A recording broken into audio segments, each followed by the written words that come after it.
Beethoven is probably the most recognisable figure in classical music. His name, his frowning face, and the opening of his Fifth Symphony are all emblematic of serious music, high art, and deep philosophical thought. For all that familiarity, Beethoven remains in so many ways an enigmatic figure. I'm Nick Bochner from the MSO, and for this Ears Wide Open Online, we're exploring Beethoven's Seventh Symphony. The performance we're looking at is the MSO, conducted by Principal Conductor in Residence Benjamin Northey in the Iwaki Auditorium in March 2020. There are many facts that we know about Beethoven: his deafness, his confidence from an early age in his gifts, his relationship to God. He was deeply spiritual but a firm believer in the agency of humans. We know of his anguish at the condition of his hearing from the oft-quoted Heiligenstadt Testament, and we know of his many failed love affairs, the most tortuous of which ended dramatically with a famous letter to the mysterious immortal beloved, whose identity remains unknown to this day. All these things give us a picture of the person he was, and yet contradictions persist. As early as the age of 31, he despaired of ever experiencing joy again, yet much of his music is full of unbounded joy. In dealing with people, he frequently seemed to find his fellow human tiresome and difficult, yet an unshakable faith in the greatness of the human spirit underpins much of his work.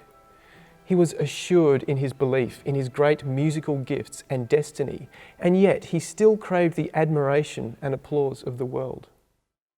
We have the documents I've mentioned, as well as letters, his conversation books, and his diary, but it is perhaps obvious in the end that the most substantial guide to Beethoven is his music. Of course, the music of any composer will tell us a great deal about them, but with Beethoven, more than any other composer before him, he strived to create music that was the embodiment of a moral vision, a depiction of the state of humankind, and a guide to the spiritual aspirations available to us. But exactly how does he embody complex spiritual and philosophical concepts into a string of sounds? Beethoven's early musical training put him in direct contact with Bach, Mozart, and Haydn. Bach, via his first important teacher, Christian Gottlieb Nefer, who hailed from Leipzig and was steeped in that city's two greatest composers, Johann Sebastian and Carl Philipp Emanuel Bach. Mozart, through living in Vienna, and Haydn, Beethoven met and studied with in person. From these three, he inherited the already highly developed contrapuntal and classical styles that are governed by their own very clear logic. Beethoven's genius lay in his ability to take this logic and carry it to the point where each work that he created sets up a musical premise which sets in train a series of logical results so compelling that the listener feels as though they are inhabiting a reality in which sounds are facts, and the combination, contrasting, resolution, and culmination of these sounds are events. The resulting music has a character more of a discovery of natural phenomena than that of a human creation.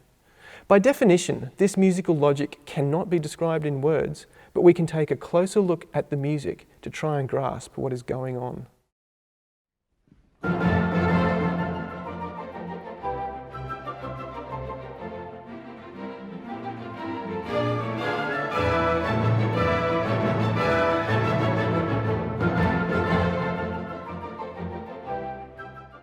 The first step in creating the world in sound is to set out the parameters of that world, and Beethoven does this clearly in every symphony. Sometimes, as in the Fifth Symphony, he sets this up immediately within the first four bars of the piece.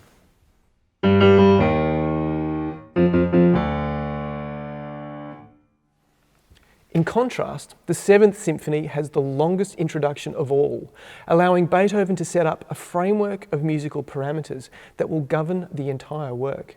Let's listen to the first 10 bars.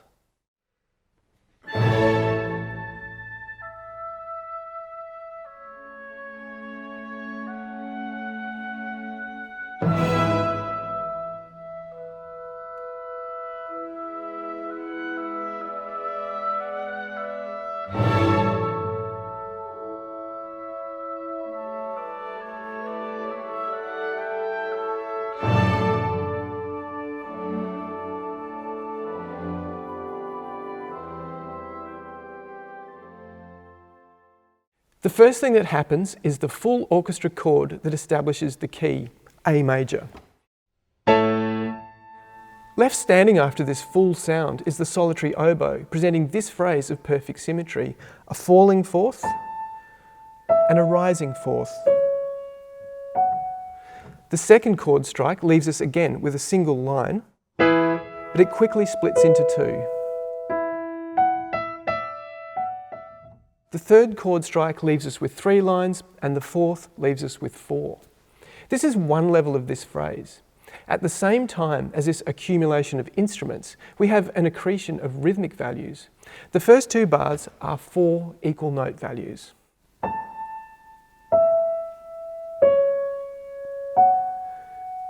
The next 2 split the second bar into some faster notes. The following 2 split the second bar still further. There are 2 more processes at work here that we don't necessarily notice consciously, as our ear is naturally drawn by the beautiful wind lines, but they are things that enter our subconscious and shape our understanding and expectations of the rest of the work. The first is the bass line under the full orchestra chords. This line is descending by half steps or a chromatic scale.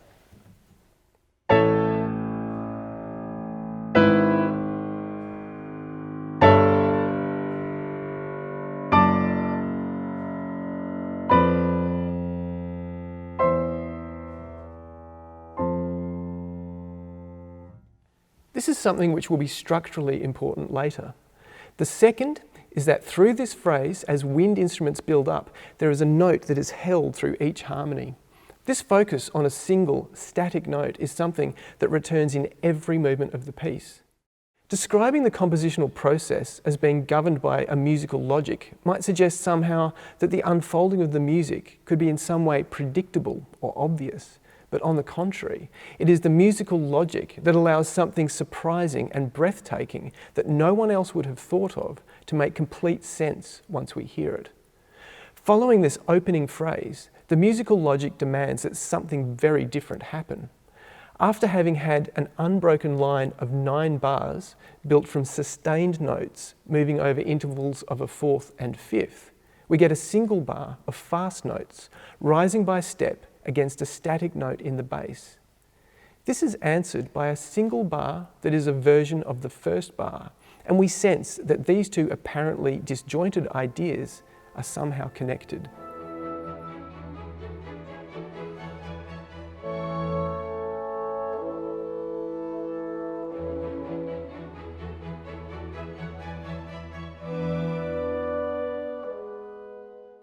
The rhythmic values of this rising scale are the next step in the rhythmic process that took place in the opening phrase, while the static note in the bass line relates to the held notes we heard in the upper winds in that phrase. When Beethoven combines the repeat of the opening phrase with the rising scale, the effect is like a revelation of truth, and we are only in the 15th bar of the whole work.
This web of compelling logic operates at every level of a work of true genius, spanning across phrases, sections, and movements, bringing the whole work together. It is what creates the sense of an organic unity, because it works exactly like DNA in a natural system. Every note and phrase contain the genesis of the rest of the piece. While the introduction's compelling logic sets the whole work up for us, it does so while concealing a very big surprise. It is hard now to imagine never having heard the piece, but if you hadn't, the sweep, majesty and nobility of the introduction would not prepare you for the substance of the main movement. At the end of the introduction, having introduced a wealth of material, Beethoven narrows his focus to two things: the single repeating note and the process of rhythmic development.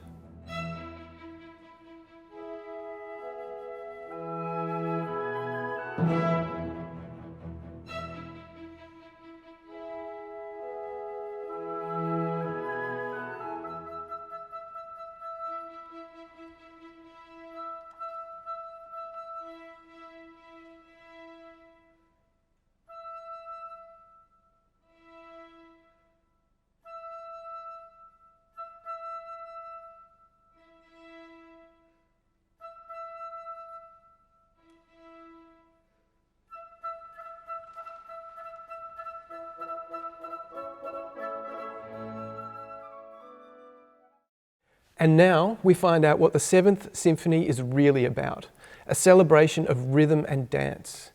Beethoven is a composer who, more than any before him, has themes recognisable by their rhythm alone, and this symphony takes that to a whole new level. Each movement has a distinct rhythmic character that becomes a relentless driving force. The character of the rhythm and theme of this movement has an element of rustic folk. The way this follows the majesty of the introduction could suggest that after the Sixth Symphony, which celebrated the land and its people, Beethoven is going further here to claim nobility for the common person, foreshadowing the central message of the great Ninth Symphony.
The symphony was a huge success at its premiere.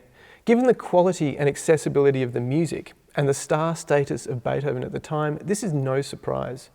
Unusually for Beethoven though, there was also a certain amount of luck that heightened the success.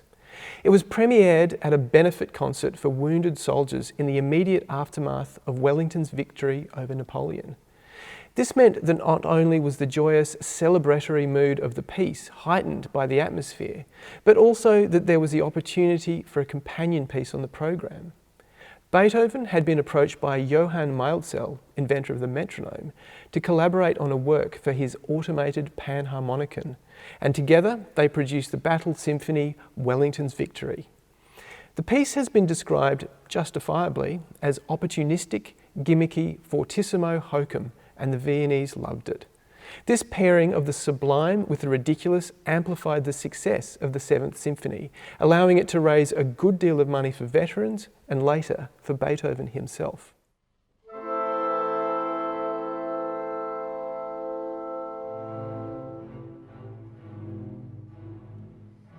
This military atmosphere also heightened the success of the second movement of the symphony, a movement already destined to be the most appealing and popular in an already appealing and popular symphony. The enormous appeal of this movement is hard to explain. It starts, like the main part of the first movement, with a compelling rhythm, one recognisable as a pavan or slow march.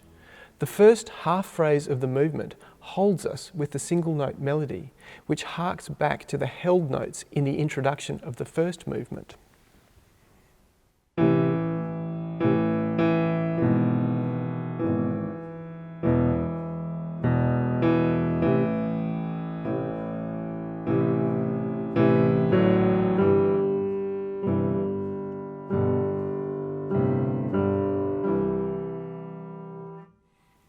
The second half phrase recalls the descending chromatic line of the introduction, leading to the heartbreaking major-minor resolution of that phrase.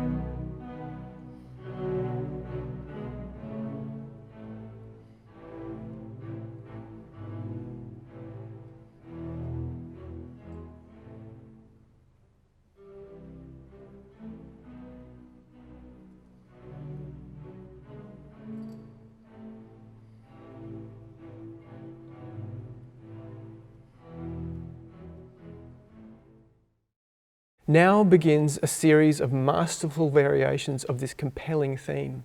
Firstly, Beethoven picks out the middle line of the harmony and uses it to create a sinuous melody in the violas and cellos that emphasises the descending chromatic line.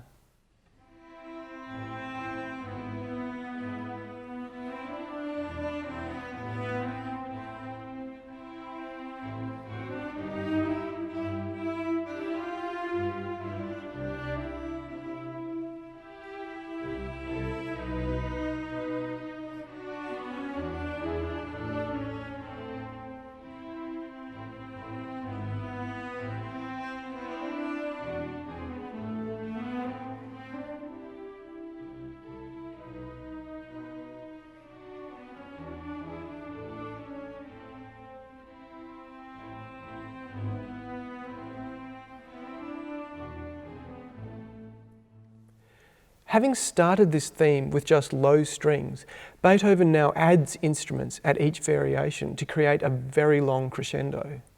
After a full orchestral statement of the theme spells out its full power, the mood changes. The winds bring in a melody that contrasts in every way, a major key with a steady stream of notes that flow easily through a full 16 bars. The insistent rhythm of the slow march persists though, now relegated to the edge of perception as an accompaniment figure in the basses and cellos.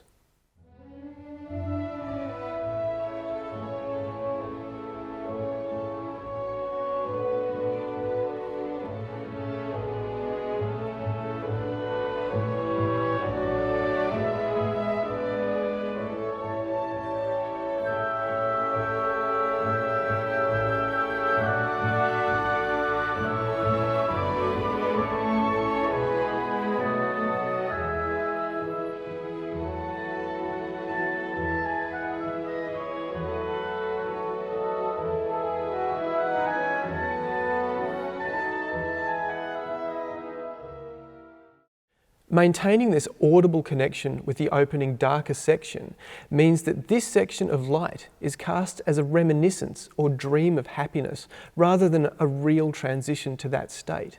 And sure enough, the opening returns for further variation. This form of double variations with two contrasting themes being developed alternately was a favourite of Beethoven's. In it, we perhaps find the closest thing to an expression of his state of mind. Despite the turmoil he was suffering during the composition of this symphony, the end of his relationship with the immortal beloved, conflict with his brother, and loss of income due to various misfortunes befalling his patrons, the majority of the symphony bursts with life and joy. It is only in this movement that we can imagine him holding himself against cruel circumstance while remembering and longing for happiness.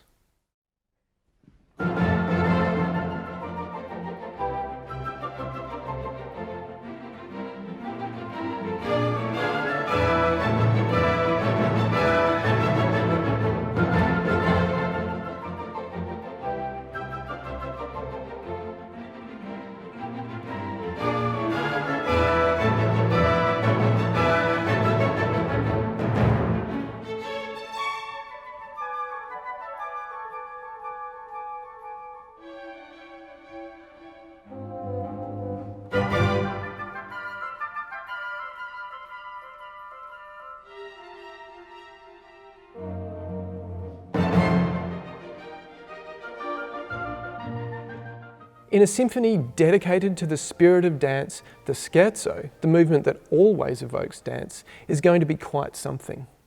Expanding the scope and expressive potential of what had been in the classical symphony, the minuet and trio, was a process Beethoven had been undertaking since his very first symphony. The scherzo of number 7 is his largest to date and is only eclipsed by the scherzo of the 9th. It starts explosively in the key of F major, a surprisingly distant key, but by the end of the first short section, it has already modulated back to the home key of the symphony, A major. F major is the key of the 6th symphony, and the use of that key for this movement is another strong suggestion of a link between the two pieces. The trio section that appears twice in this movement is a noble serenade, which recalls two of the elements of the introduction, the long-held notes and the chromatic movement, which together form the basis of this section.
In early sketches for this symphony, Beethoven had contemplated this theme for the finale.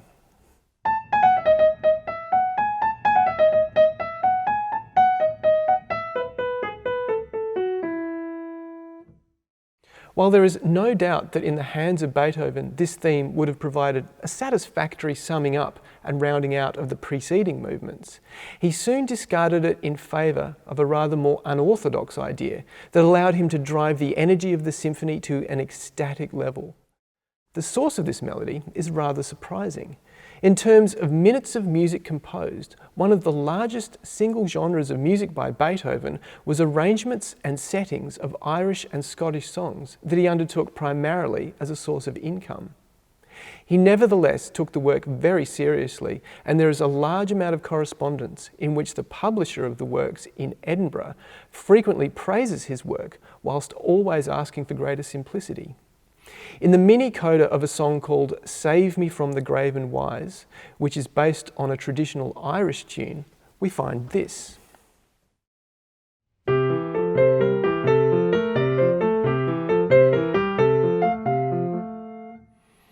What works as a sort of lilting motion in the folk song setting is transformed into a relentlessly driving motive that threatens to never stop.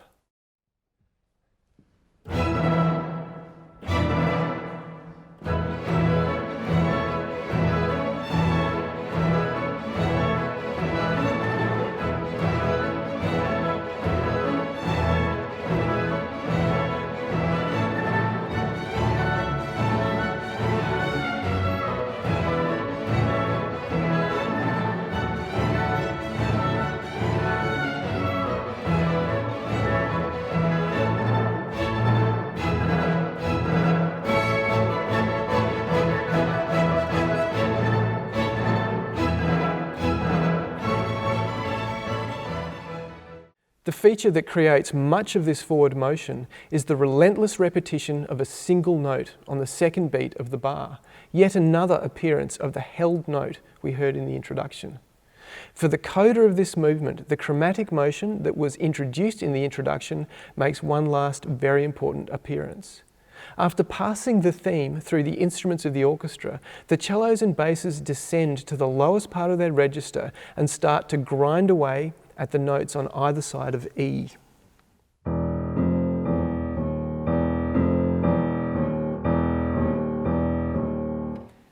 This is now a combination of the chromatic idea and the held note idea.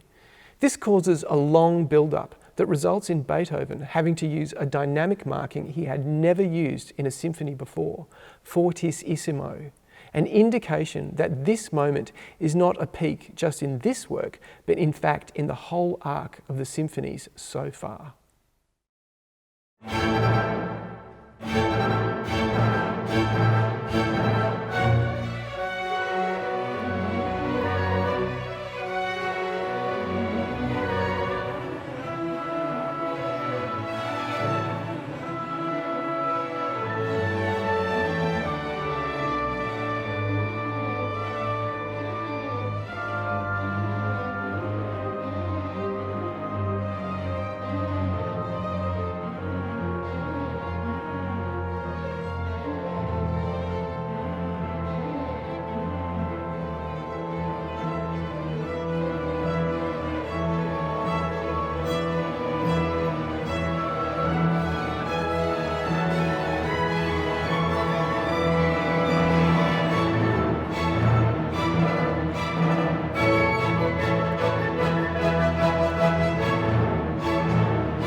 In his darkest hours, Beethoven had contemplated taking his own life, but was held back by the knowledge he had great art to produce and that it was destined to be a gift for humankind.